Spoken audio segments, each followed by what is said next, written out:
is Tom. You're checking out the Booger Eating Moron channel, the YouTube presence of TomAroundTheWorld.com. We're here today with Andy from Lacuna Coil. Welcome back to Syracuse, man. Thank you very much. Thank you very much. Thanks a lot. The last time you guys were here, you did a short acoustic set at the Halfpenny Pub. All right. And I was there. It was a phenomenal show. It was really, really cool.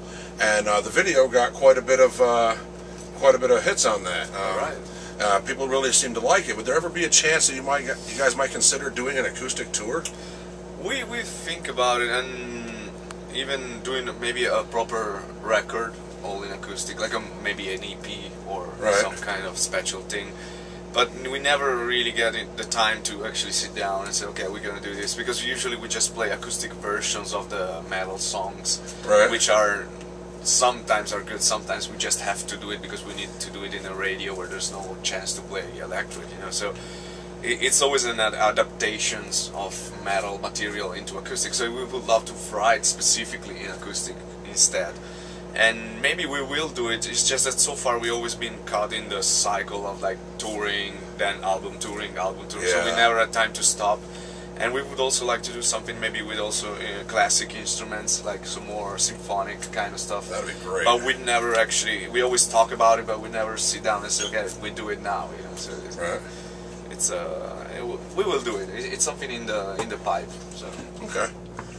Now, Broken Crown Halo came out on April 1st here in the United States. How's the tour going, and how has the response been to the new material? It's pretty good. I mean, we started touring like a month before the release of the album on the Revolver tour with Sick Puppies, I Said to Kill, and Silver, and it was pretty good. We touched most of the big cities in the US with that tour, and just start to introduce the first two songs of the album, the single at the radio, which is Die and Rise, and Nothing Stands in Our Way, which was the first track we released of the album with the lyrics video. And then now we started the headline tour. The original plan was to go on a major support tour, because that's what we do normally when we launch the album, but there was nobody really out on tour when we needed it, when the album was coming out. So instead we decided to do this more intimate headline tour in territories we don't normally touch as much as the big cities, you know. So it's pretty good. People is starting to know the songs really well and singing along, and there's good numbers, so it's doing well, even if I think there will be more touring coming later on. Right. So you might go out with somebody else in more of a support. Yeah, more of a coil line or a support tour. Now we have also some of the festivals for radios. Yeah. We have like 6 or 7 of the festivals, so we need to be here and keep playing up until end of May when we do the last festivals. Right. Okay. Now, how was the overall process for creating Broken Crown Halo for you? Yeah, it was mostly Marco, the bass player. He's been home a year and a half because of an injury he had on his tendons of the arms. So he basically collected a lot of material while we were touring in support of Dark Adrenaline in the previous album. So when we kind of wrap up the cycle last May, June last year, and we finished with the co-headline tour with Seven Dust and go back to Europe. Me and Christina, we kind of have to go to Marcus' home studio, which is in the basement, a little home studio, and start working all the vocals for a lot of music that he wrote along the year, you know. So we had already the music already ready to be worked, you know? So we just collect our ideas, then go to Marcus and exchange all the different ideas and see what was coming, and basically in September we've been ready to enter the studio in our hometown in Milan. So it's been very quick because Marco already collected most of the material, you know? So we just had to lay down the vocals, work some lyrics, ideas, and that's it. That's cool. Now, in February you announced that members Chris and Cristiano were parting ways with Lacuna Coil. Could you shed some light on that? Yeah, basically we did after the recordings in November last year, we did a European tour with Paradise Lost and Catatonia. It was the 25th anniversary of Paradise Lost, and we were the special guests. And after that tour we sit down and talk about the program for the next album coming out, and so all the tour dates and all the time we're gonna spend on the road this year. And they really felt it was the right time for them to tell us that they didn't want to face another full cycle, and that they didn't want to be on the road anymore for such a long time.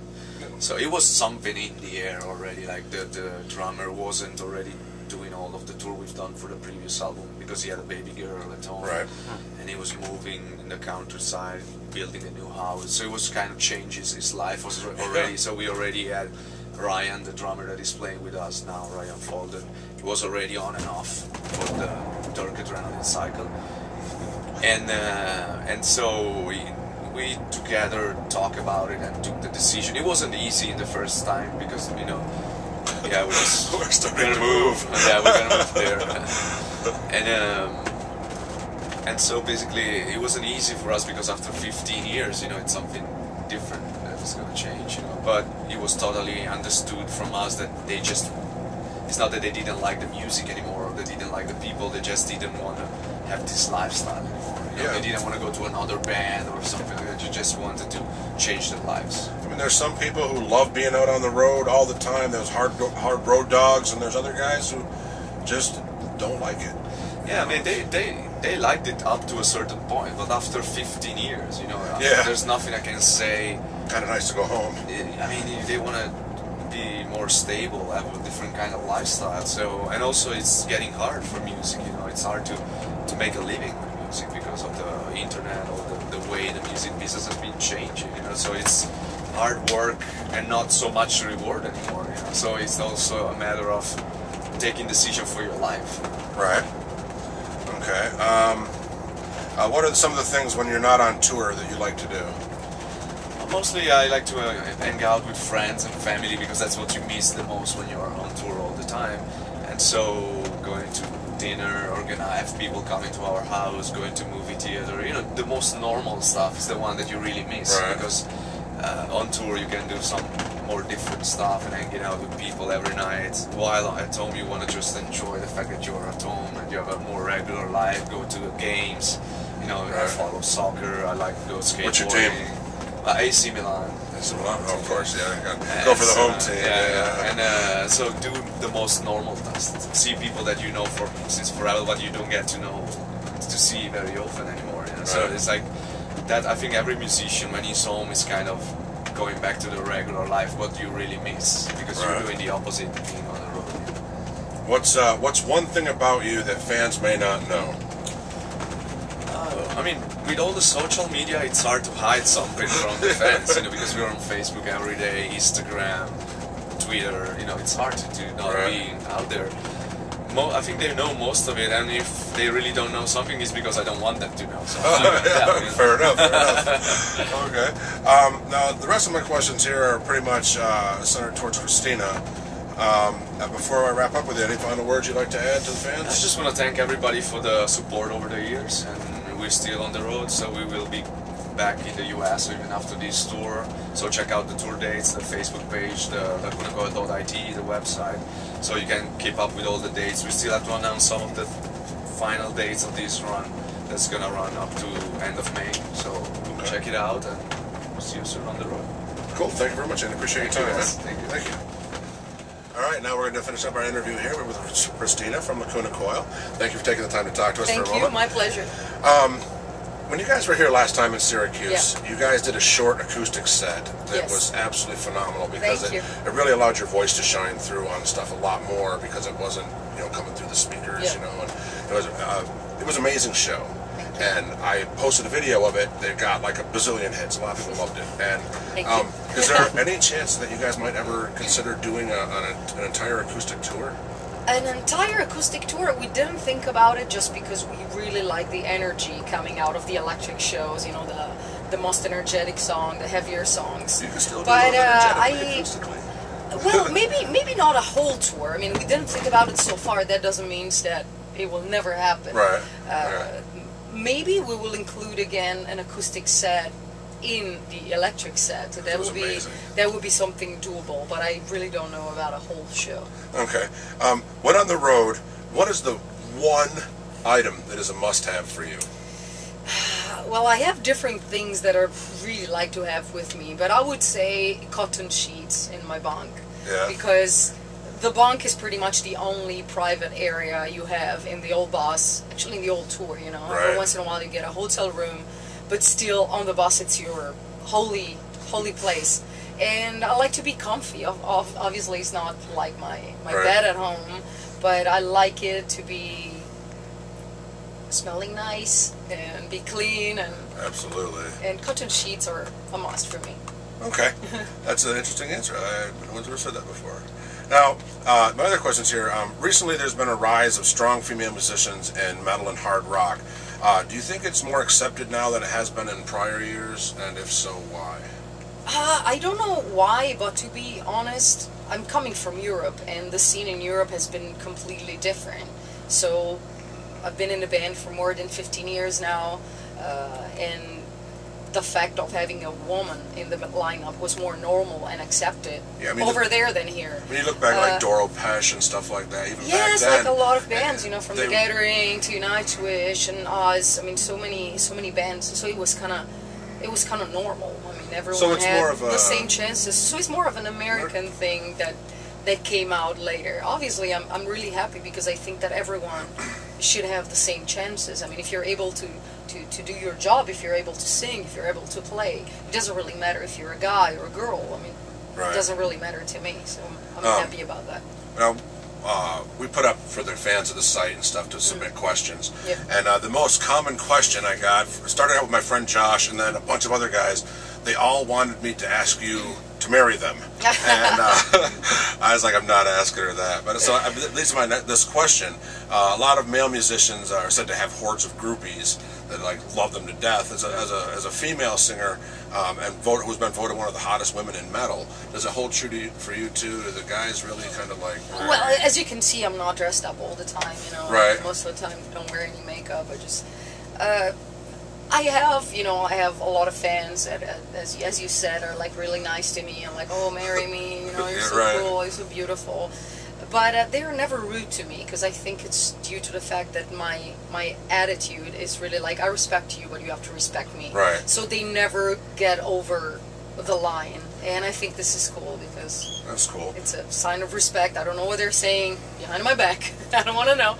But now, do you ever feel that female performers have to work harder as well as uphold the societal standards of beauty to get the respect that male performers get in the same genre? No, I think it's all in your mind. I mean, if you worry too much about that, it's because you are insecure of yourself or you think you can't deliver 100%. I never thought about that because I always thought that I was a good singer. I don't know about a good performer because I love to sing, but I am not into like talking a lot. I love to talk with fans after the show, before the show, but on stage is like I'm possessed. I just want to sing. I just want to sing our songs. Right.